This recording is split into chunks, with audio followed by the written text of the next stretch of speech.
welcome back to the Andres Escobar Talk Show, episode 12. This is Julia Laudero, Director of Business Development at Escobar Architecture. Today, I have the pleasure to introduce you to our special guest, Yale Fishman, President of Hamptons Luxury Estates. Hi, Yale, and welcome to the show. Hey, how you doing? Very good. With Yale, we are currently working on few new, beautiful private residential projects in the Hamptons, and with him, we want to discuss how the market is evolving and what are the new demands and trends in terms of architecture and interior design. So let's begin by talking about the current real estate trends in the Hamptons. Yale, what can you tell us? I can tell you that I've always viewed building a beautiful home is not pursuing a current trend, but getting in touch with a place where a person relates to, has a vibrancy, a connection with the earth, with the land, and the dwelling. It's very personal and up close. So a lot of these things are not just trending what people do, although people tend to do what other people do, but everybody wants to create his own particular habitat and place. And so in that backdrop, we also have rules that govern what we do in any given area. For example, we'll come up with a great idea with Andre and other great designers and architects, and we'll present it to the local architectural review board, who will say, no, that's not for this area. It's got to fit into the scheme and the scope and what we do here.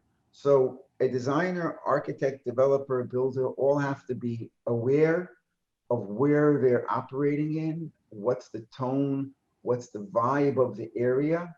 And then with that kind of backdrop to get to your question, with all that taken into account, what do we see happening? And so I can speak for myself and what I've done. And what I see other builders are doing. But I think, again, we capture, and I was saying earlier before we started the show, that I like to start with the basic elements of what's around us, look at our area, look at the nature. If I'm building near the ocean with the view to the water, or I'm building by a farm with a 50-acre view of a horse farm or some other type of agricultural view, I have natural elements around me: water, land, sunsets, beautiful and gorgeous sunsets, how we lined the house up before we built anything. Where am I facing? Where am I situating? If I want to have a tennis court, which way am I playing? And I see and try to figure, where should a home go to decide if I even want to develop that site. Is it going to be a spectacular, beautiful, warm, inviting area that people are compelled and drawn to? And Andres, what do you think are the most significant benefits for you as architectural designer in the Hamptons? Well, to Hale's point, I think that each site is very particular. We've done some work in the Hamptons, and as Hale mentioned, each location is bound by an architectural commission that will actually dictate what kind of facade, whether it's shingles, whether it's a flat roof, whether it's a pitch roof, so on and so forth. So it dictates to a certain extent where you could do modern homes and where you could do more traditional type of homes. The type of homes that Hale is talking about are really over-the-top type of almost resort-like gated private homes that basically have every conceivable amenity. And it's kind of like the kind of project that we've worked before, where it was deemed for this particular family, and they just wanted to make sure that during the Jewish holidays, they could actually have a very large space to accommodate all their children and the grandchildren, so on and so forth. Although they have their own individual in-laws and so on and so forth, it seems to be one of the trends, and it becomes almost like a compound where basically people really spend quality time, family time, and most of these homes are basically highly used. Now, given the current situation of that we're all living in, these are like perfect compounds because they're areas where you could actually literally have the whole family being there without having to be really be exposed to the outdoor situation of today. So everything gets delivered, everything is brought in, they're basically secluded, so which gives people a lot of security, mental and actual security. So I have friends who actually have been in this type of homes for the past 4 or 5 months. And we also have some friends, which Julia, in Wyoming, which is the same kind of a thing. I mean, they actually live in these farm, beautiful homes that gives them that sort of quality of life. So I think that the future of this type of properties that Hale is actually developing is quite remarkable, and I think is going to be very successful. Yeah. And Yale, what are the must-have features in luxury private residences? What do you think are going to be those elements that really are going to distinguish your property from the competition in terms of features? Well, I think the first thing that I think every builder is going to want to do is create a nice environment, is to use the right materials, stone, wall, design, soundproofing. There's basic things I think everybody in this space is going to be working at. Some will have a different vision on the interior design. I've seen differences in that, and there's what to debate of what's the best thing, but a lot of it's personal, and it's really subjected to that individual's taste, but there's kind of a general thing. I think, taking up what Andrew just said, we're dealing in an unprecedented time where people have been limited in traveling due to the virus, the urban unrest. And even though we're hoping within a year, hopefully, or less, there'll be some normalcy, I think there's a new normal of trends of where people are going to work from, live from, and want to escape to and be at. So I believe we need a place for home office. So home office design, accessibility, in a comfortable place, perhaps a little set apart from the rest of the home in case there will be traffic eventually, people will be coming. I think that's something we have to keep in mind.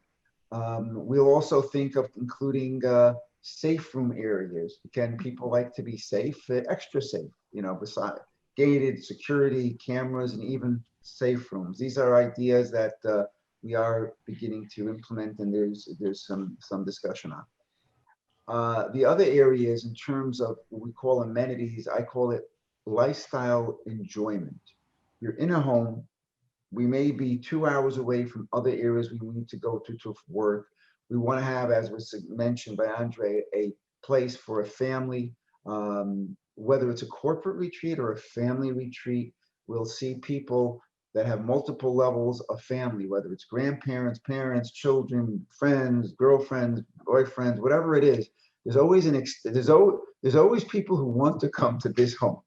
There will never be, they never are staying unused, and they're being used year round more. And so when I create the indoor spa, which is our signature kind of program we do, and it's not the trend necessarily, although I think as more people see what we've done here, I think we will be copied, and I think it is going to start being a trend. Again, it has to be executed right.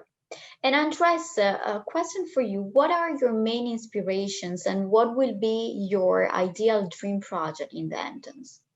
As Ciel was mentioning before, in the residential realm, is a little bit of a surprise. You never know who you're going to be dealing with. You don't really know what what makes people tick. So we have done several large homes whereby you just basically start the conversation as to what are their inspiration, what is it they're looking for. So it develops into something else. Some houses are extremely, contemporary, minimalistic, and they're beautiful. Some houses are more transitional and they have a little bit more of classical undertones. So all of them are dream homes, to be quite honest with you. Mhm. There's no good and bad, and the whole aim of what we do is to be able to put uh, into to realize what people have in their minds, but they're not able to kind of like express. Yeah. So we have done a house in the Hamptons that is actually somewhat traditional modern, which was an extension of an existing home that went from 10,000 square feet to 25,000 square feet. So what is it that you do? So understand their usage, what they do, what they want to achieve. We just finished a house that is 27,000 square feet and is a very modern contemporary home with everything that sort of Yale just expressed. And it doesn't necessarily mean that one is better than the other. I think that what it does is it allows us to sort of um, understand and deliver the dreams of individuals, and what some individual will may perceive to be beautiful and elegant, somebody else may perceive it in a different from a different point of view. But from my perception and for what I like to do is I just enjoy seeing people saying, wow, you just delivered the home of my dreams, regardless of the aesthetic. Yeah. That's a very good point. I just sold a other beautiful home, David White's Lane in Southampton as well. And we really, I think, did a magnificent job with that home on a almost 2-acre laying with tennis, sunken tennis with stone around it, a stunning pool house with high cathedral ceilings and beautiful lighting, beautiful, again, fireplace inside, so you enjoy being outside, a big pool, 50 feet by 25. And typically what's happened in a lot of my builds, when I get an individual client who now they love what we've done, but then they ask us to further customize to suit their needs. Well, Yale, thank you so much for being with us. Was really informative and beautiful to learn more about the Hamptons real estate market. To all our viewers, thank you so much for watching and see you in the next episode. Bye.